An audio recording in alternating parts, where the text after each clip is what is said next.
Right, so a viral clip has been doing the rounds on social media of one of the nastiest diatribes of dribble from a Labour advisor you'll have ever heard. Well, there's a lot of discussion right now in the news about how badly Labour under Keir Starmer are doing. His hangers-on, not to mention the dreadful liberal media, especially opining that if we don't get behind Starmer and support his chronically awful government, that it will usher in the likes of Nigel Farage's Reform UK Ltd into power.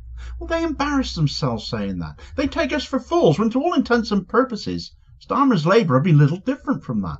Migrant bashing, siding with the millionaires and billionaires against the people of this country. After all, such corporate and establishment interests made sure Starmer got elected, whilst offering nothing but lies about what he stood for, all after demonising the likes of Jeremy Corbyn, the guy who would have brought change, but change that benefited us and not them. If you think that Farage is different to that, ask yourself why he is always on the establishment-friendly BBC Question Time, and the likes of Corbyn and his Independent Alliance and Green Party MPs as well hardly ever are. But this clip exposes the kind of people that are not elected, but who those who are elected within the Labour Party choose to employ. And when you then realise this guy works for David Lammy in the Foreign Office, the optics become about as bad as they can possibly get. And in this new London, where only 45% of people are white British, is a very religious city. A city of basement mosques, a city of Nigerian churches and old bingo halls and life and death, in a city that's not an English city anymore is really like. Yes, and was it easy to mingle with the Romanians? Or if you live in London and you want to have children and grandchildren in London, over a 70% chance that your children or grandchildren will be mixed race or mixed religion or mixed ethnicity. And I found the story now doesn't have very much to do with me. The Polish builder, the African cleaner, the imam. I was born in London, but London's changed so much ethnically with immigration and with this giant pouring of money from Russia, the Gulf and Africa into the city, that after finishing my work on Russia, I returned and I felt I didn't recognise London anymore. Yes. Well, today, discounting illegals, 40% of London are immigrants, and the majority of the population are immigrants or their children or their grandchildren. Totally new culture, yes. Completely new city. And is this an exclusively British problem? The stories of African kitchen boys who were waiting the tables of the rich. Is that there is, in fact, a whole illegal city in London. You say 600,000 people. Minimum. Are illegal. That's a city larger than Glasgow, you say. The way that the visa system works in the UK is we check people on the way when they arrive, we don't check if they go, and there has been a massive growth in primarily African visa overstayers. Your book, and it's not a happy story that you're telling in general. What is this what you would call an explosive situation, potentially? Right, so that was a clip there of some truly vile opinions being extolled by a guy who now works for David Lammy in the UK Foreign Office. They are plugging his book on a Dutch television programme back in 2016. So this is an instance very much of a guy coming into the employ of the Labour government, the Labour Party, after he had written a book on how London is no longer a British city in his view, thanks to the levels of immigration that have happened there, which have been described as a shocking racist rant by those who have watched it. Because frankly, if this is what passes for a good employee in the UK Foreign Office right now, we needn't worry about Reform UK Ltd taking power at the next election and the kind of narratives they'll extol, because this kind of attitude from Labour is right up there with the BNP. And if this is what passes for Labour discourse behind closed doors, and especially at the Foreign Office, then the hard right are already in power. These are their prevailing attitudes and views, aren't they? Not those of the majority of this country. They're out of touch with that. I absolutely refuse to believe most people think like this guy does, especially those who live in London. The guy in question here is called Ben Judah, and he is a special advisor to David Lammy himself, a post he took up earlier this year when Lammy was still Shadow Foreign Secretary. But this video clip is from 2016 when he published his book, This is London, and he's clearly still very proud of it, since he still mentions it on his LinkedIn profile to this day, along with the fact he has that SPAD post working for David Lammy. And you wonder whether his advice is responsible for so many of Lammy's appalling gaffes since he became Foreign Secretary, in which case.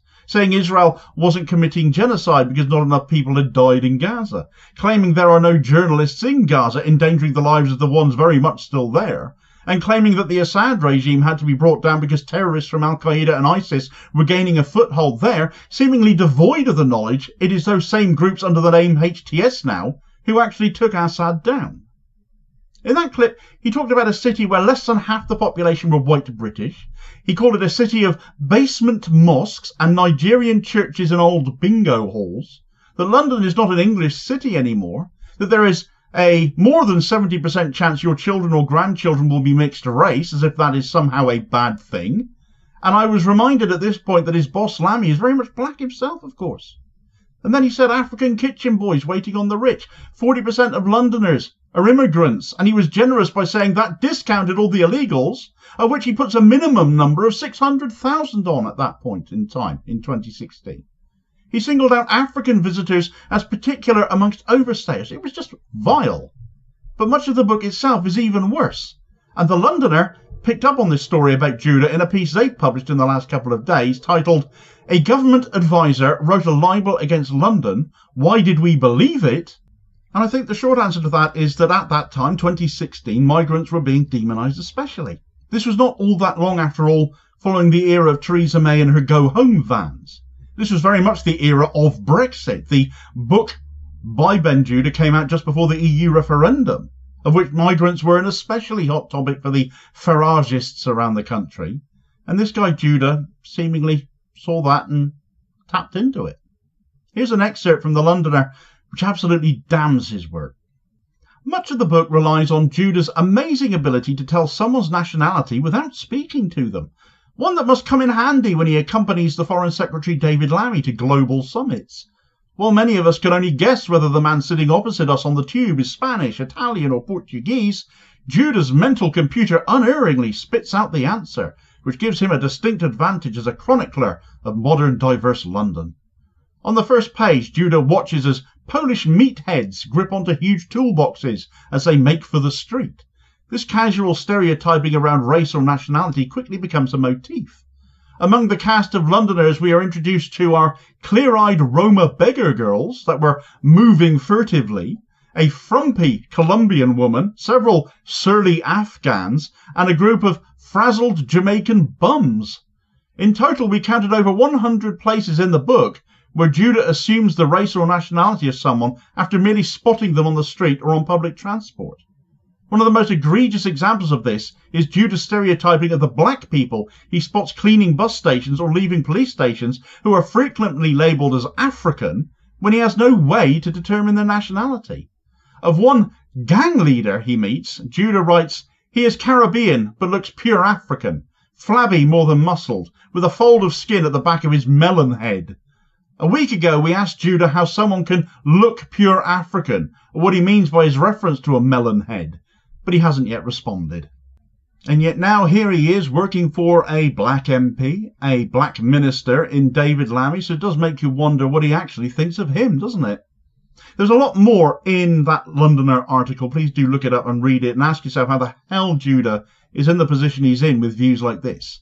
This guy works with David Lammy. This guy has access to high-level meetings. For example, here he is pictured with Lammy meeting with US Secretary of State Antony Blinken, and massive questions need asking about how a guy with beliefs like his, who is evidently still proud enough of his work that it's still on his LinkedIn, is in the position he is in as a special advisor at the Foreign Office. Because this thinking is not British thinking. These are not what I would consider British values at all. And obviously that's a discussion as to what you think that might well be. But racism, I do not believe, is a British value. And that's very much what this appears to be to me. And for a guy who seems so obsessed with Britishness, it strikes me as just cover to excuse some serious character deficiencies.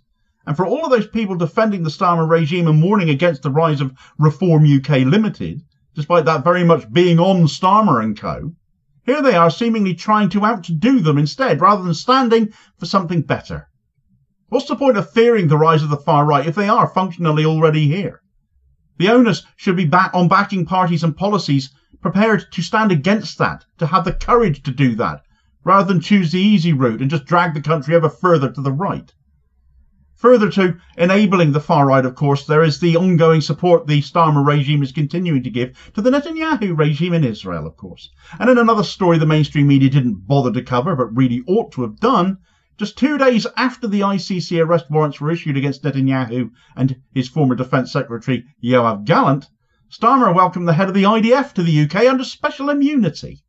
Get all the details of that horrific scandal, or what should be a scandal, but in fact isn't getting reported widely at all, and this video recommendation here is your suggested next watch. Please do also hit like, share and subscribe and support the channel whilst you're at it, if so inclined. It is enormously appreciated, and I'll hopefully catch you on the next vid.